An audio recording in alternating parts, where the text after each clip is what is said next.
આજે આપણે જેની વાત કરવાના છીએ તે મામા અને ભાણેજની, કે જેઓએ ગાયો માટે પોતાનું બલિદાન આપ્યું છે. સાંજ વેળાએ રાયપર ગામને સીમાડે પોતાના ઝાડ જંગલની પાપણો ઉચકીને ઉભડક થઈ. આંખો એની પહોળી થતી ગઈ.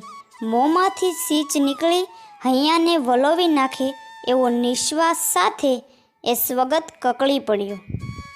ભારે કરી બચ્ચરો, જીવ સાવ એકલો, આસપાસમાં કોઈ નથી. કાળ જગરા મિયાણા, અરે કોઈ દોડો, આની સખાથે ચડો. જુઓ પેલો જુવાન એની જનોય વીંટળે છે. એની આંખોમાં લા લાગી. આ અજાણ્યો જણ ન કરવાનું કરી નાખવાની તૈયારી કરે છે. એ રાજગોરનો જુવાન છે. ઉતાવળ કરો, એ રાયપરનો ભાણેજ છે. એને કોઈ લેવા દેવા નથી, તોય જીવ હોમમાં હાલ્યો છે. પણ કોણ વહારે ચડે? કોની પડતી કે રાયપર ગામને સીમાડે કોળી બંધ અવળકંધા મિયાણા હથિયારની ધારે ફોડવા તૈયાર થયા. સાંજ ઢળવામાં હતી. એવે ભેંકાર સમયે રાયપર ગામના ગૌચરમાંથી પોણાહો જેટલી ગાયોનું ધણ વાળી 20 જેટલા મિયાણા પર ભોમકા પર ગાયોને દોડાવી રહ્યા છે.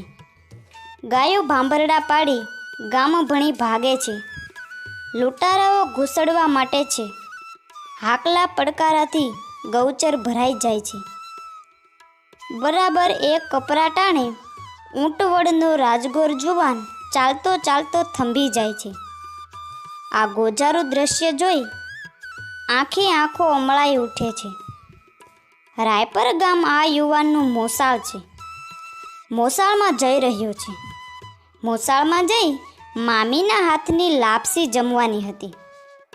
ભાણેજ મોસાળમાં આવ્યા એની વધામણી દેવાની હતી ને એકાએક આ કાળજગરું દ્રશ્ય આંખે પડ્યું. ગોરદેવે ઘણા સમજાવ્યા, પણ લૂંટારા માન્યા નહીં. ભૂદેવ, ચાલ્યા જાઓ. મામાના ઘેર જવા નીકળ્યા છો તો જાઓ, નહીતર તમારી સામે 2-4 ગાયો કાપી નાખીશ. ત્યારે ભૂદેવ બોલ્યા, હવે મામાને ઘેરે નહીં, પણ હવે જીવ દેવા નીકળ્યો છું. લૂંટારાએ ગાયો વાળી દે, જીવ તારો છે. અમારે શું? વજોગોરે આજુબાજુ જોયું, પણ આત્મહત્યા થઈ શકે એવું કાંઈ સાધન મળ્યું નહીં. અને 10 ડગલા દૂર તાજા કાપેલા કેરડાના ઠૂંઠા ઊભા હતા. કલમ જેવી અણીવાળા હતા. વજાએ અણીવાળું લાકડું ભાંગ્યું ને અણી ગળા પર માંડી. લૂંટારાઓએ મશ્કરી કરી, પરોવી દે.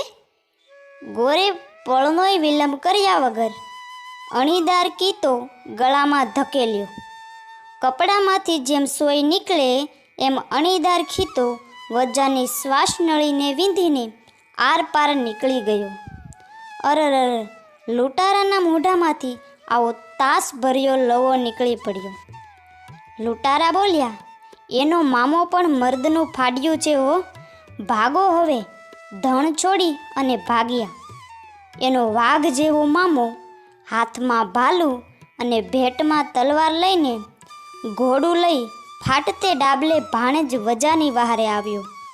બાપ ભાણુભા, મારા વિહામાં મામાનો સાદ ગીરના વાસરડાની જેમ ફાટ્યો. મારીને તારે છેટું પડ્યું, પણ ભાણા તે રાયપરનું નામ ઉજાળ્યું છે હો. ઊભો રહે, હુંય આવું છું. આમ કહી પોતાની તલવાર 2 હાથે બળ કરી અને પેટની આરપાર ઉતારી નાખી. સૂરજ ડૂબ્યો. ગાયો ભાંભરતી હતી અને મર્દના 2 ફાડિયા રાયપર ગામને સીમાડે જીવતર હોમી દઈને ચર નિંદ્રામાં સૂઈ ગયા હતા. આજે આ મામા ભાણેજના પાળિયા બાબરા તાલુકાના રાયપર ગામે પૂંજાય છે. આ વાત નાનાભાઈ જેબલિયાએ લખી છે, પણ ત્યાંના લોકોનું કહેવું થોડું જુદું છે અને જુદું માનવું છે. તે ભાઈ પોતે બ્રાહ્મણ છે અને આ વાત રાયપરની છે.